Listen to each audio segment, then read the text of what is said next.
Hey everybody, welcome to the Times of Solomon Kane. Sorry with the light, but I'm using natural sunlight and the light overhead. Okay, there are 17 stories in this book,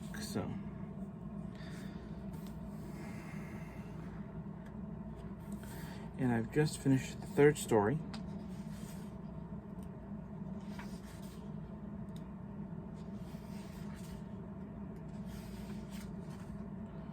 Which is Red Shadows. Now this is overall, I think, a much better story and a longer story. So far of the three stories, I think this is the longest story of Solomon Kane. Okay. Now, Solomon Kane's minding his own business. Spoiler alerts, because there's no way you can discuss these stories without spoiling them. So if you want to pause the video and go read the story, and come back, do that. Okay. Solomon Kane is minding his own business. He stumbles on this girl, hears a scream. Of course, like any good person, he decides to go find out what's going on. He goes, finds this girl bleeding, tries to go and help, this gal. And then she runs to him and, finds out this gal's dying. He asks, if this gal lives long enough, a lot of convenience. Let's see if I can read you the part here. Here it is.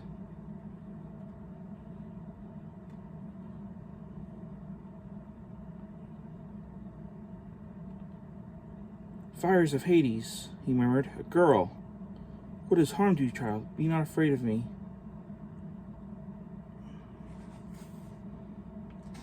The gal talks.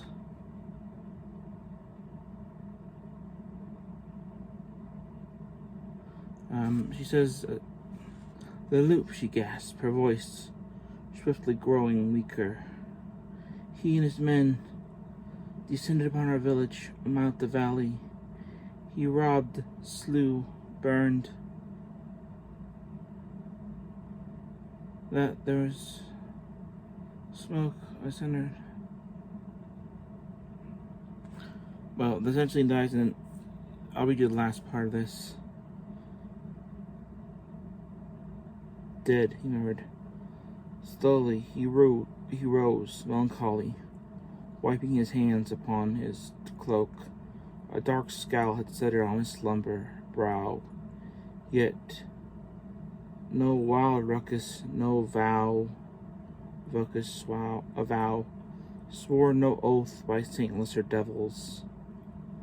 Men shall die for this,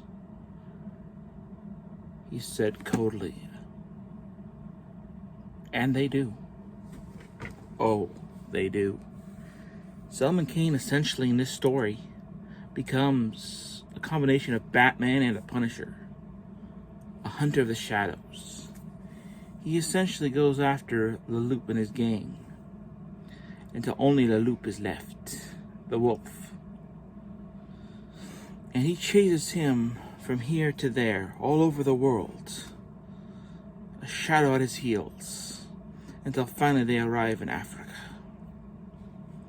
Now note here, there is a lot of racism at the time.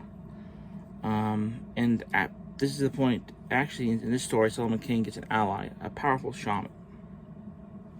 He was actually for Solomon Kane living through this, when they get captured by Leloup and an ally of Leloup's.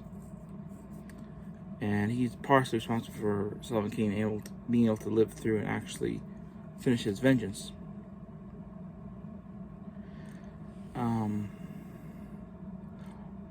There's other stuff that happens too, but I don't want to. And then there's other stuff that happens too, but I'm not going to go into that.